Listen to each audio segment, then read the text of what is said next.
ආයුබෝවන් මේ වීඩියෝ එක කරනකොට මේ වෙනකොට ලංකාවේ විශ්වවිද්‍යාල ශිෂ්‍යයෙක් මෑත දිනකදී ශිෂ්‍ය වැක්කිරීම නිසා මිය ගියා. ඊට කලිනුත් එවැනි දේවල් සිද්ධ වුණා. එතකොට මේ කියන්න හදන්නේ ඊට එරෙහි වූ යකඩ කෙල්ලෙක් ගැන. ඇත්තටම ඇයට ආපු එම ප්‍රශ්න ඇය විසඳාගත්ත විදිය හැමෝටම මේක මේ විදිහටම කරගන්න බැරි වෙයි.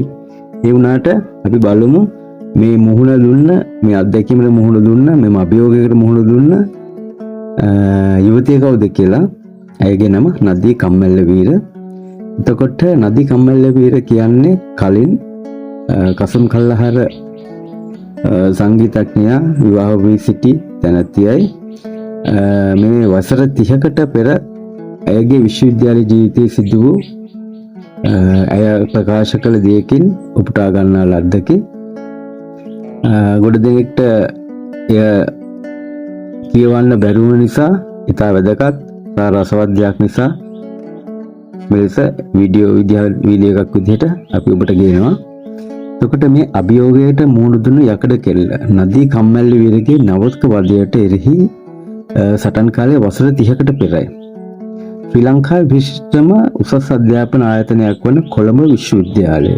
මෙතෙක් බොහෝ දෙනා නොදන්න නමක්. නමුත් එවකට බැච් එකේ හැමෝටම මතකයේ තවමත් තියෙන්නේ නදී කම්මැල්ලවීර කියන නම. ඇය නවක වදයට එරෙහිව තනියම නැගී සිටි කාන්තාවක්. ඇය දැක්වූ විරෝධය, බිය, තර්ජන, අවජාතක චෝදනා වලට පවා යට නොවී තනියම ගමන් කළ නවකෙනියක්. එතකොට නවක සටනක් ඇය දුන්න කෙනෙක්. අපේ සමීප මතකවලට සිරිවී ඇති එය අදත් අධ්‍යාපන ආයතන තුළ නවක වදයට එරෙහිව සටන් කරන ගැහැණු ළමයින්ට ආදර්ශය. විශ්වවිද්‍යාල ආරම්භය නවක දිවියක මුල් අදියර 1980 දශකයේ අවසන් වීමේ වේලාවයි. නවක වදයන් එවකට අධ්‍යාපනික දොරටු සීරුවෙන් විවෘත කළ නවකයන්ට වහාම ලැබෙන කියන්නේ ඇත්තේ කවදාවත් නොදක්වන පිළිගැනීමක්. නවකෙකුට විශ්වවිද්‍යාලයට ඇතුල් වෙන්නේ ඒ අඳුරු විහුව විදිමින්. කොළඹ විශ්වවිද්‍යාලයේ කළමනාකරන පිටියේ අපි බැච් එකේ විය. එතකොට අපේ ගන්න 500ක් පමණයි. ඒ අතර තනි වූ කෙල්ලෙක් අපේ අවධානය දිනාගත්තා. ඇයට තිබුණේ ගතක්, දෘಢත්වය. ඇය නවක වදයට ඔත්තු වීමේ සාමාන්‍ය ගමන් මාර්ගය පිළිපදින්නේ නැහැ. නවක වදය සත්‍ය සංස්කෘතියක් ලෙස රැග් එක එහෙම නැත්නම් නවක වදය කොළඹ විශ්වවිද්‍යාලයේ අනිත් විශ්වවිද්‍යාලවලත් පැවිදි සම්ප්‍රදායක් සහ අදටත් තියෙනවා.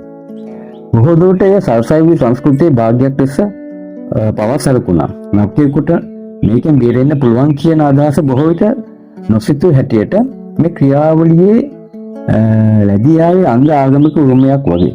නමුත් ඒට විරුද්ධව නැගී සිටින්නේ කවුද?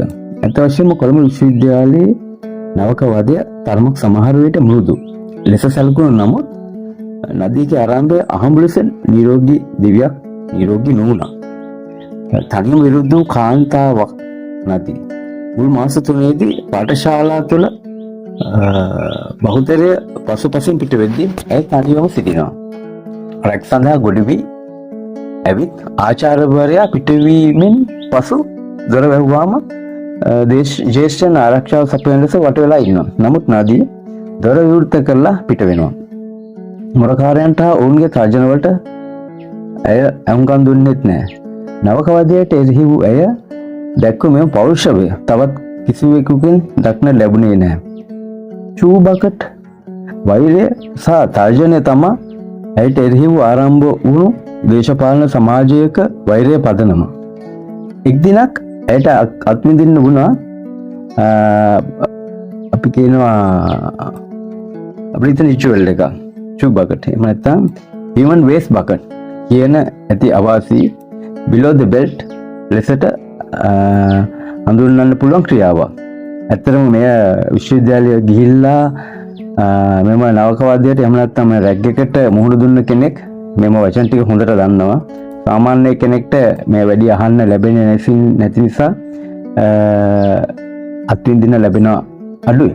විශ්වවිද්‍යාලයක ජ්‍යෙෂ්ඨයන් විසින් තනි වී උසස් වී ඇති ගැහැණියකට එල්ල කළ මිනිසුන්ගෙන් දුරස් වුණ වෛරී වපුරන සෙරමෝනියල් ක්‍රියාව. ඒ හැමෝටම නදී තනිවම පිළිතුරු දුන්නා. බය වෙන්නෙත් නැහැ. අභියෝග කරන්නෙත් නැවත නැවතමයි. මට කතා කළා. ඒ නිසා මමත් කරනවා.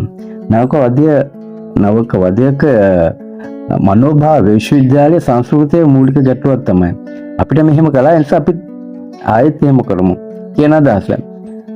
නවකවාදයේ මූලික පදනම තමයි බලය පෙන්වීම, පරීක්ෂාව සහ සත්‍යයකට පිළිතුරු දීම නොමෙයි. නවකවාදී අනුව අධිකාරියක් නැති අයෙකුට තමන්ගේ බලය පෙන්වීමේ ඉතිරි අවස්ථාවයි. නදීසා ඇයට මුණ ගැසුණු සත්‍ය මිනිසුන් එහෙත් මේකේ අඳුර පැත්තට විරුද්ධව ඇයට සහ අපිට මුණ ගැසුණා.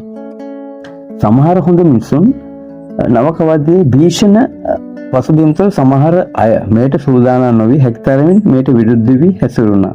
නදීට වාගේම අපිටත් එක කාලයක හමු වුණා තවත් පිරිසක් නිහතමානී, දයාවන්ත, විවෘත මනසක් ඇති ජ්‍යෙෂ්ඨයන්. ඔවුන් කිසිදා නවකවාදී කොටසක් නොවුණා.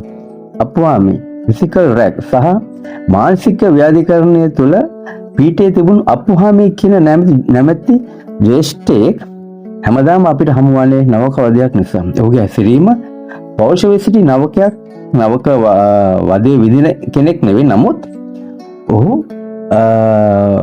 ෆිසිකල් ලෙසත් ව්‍යාජ සත්කාර භාවයෙන්ුත් හැසිරුණා. අදත් මට පෙනෙන්නේ ඔහු මානසික ව්‍යාධියකින් පෙළෙන කෙනෙක්.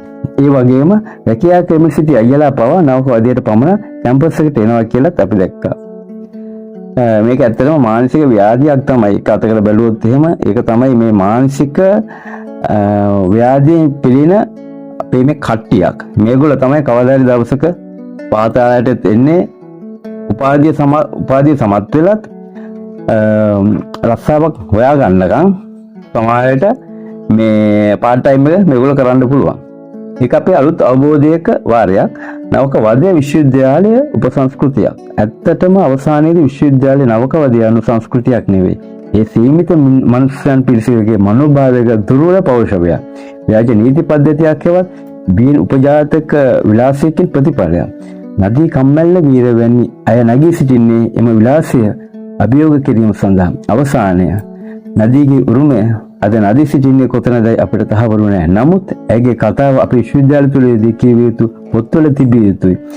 ඇය පෙන්වූ විරෝධය නවකවාදයට එරෙහිව නැවත නැවත මතුවිය යුතු කාරණාව. උදාහරණයක් ලෙස අපිට ගන්න පුළුවන්. නවකයෙකුට බියව නොමැතිව එම නැත්නම් ඩිග්නිටි එකක් අරගෙන විශ්වවිද්‍යාලයක ජීවිතය ගත කරන්න පුළුවන් කියන එක සත්‍යයක් කියලා අපිට පෙන්වා දුන්නා. ඉතින් මෙවැනි කරුණු නැවත ඇසීමට දැකීමට අපහා එක් වෙන්න අපව සබ්ස්ක්‍රයිබ් කරන්න. ඔබට ස්තුතියි. සුබ දවසක්.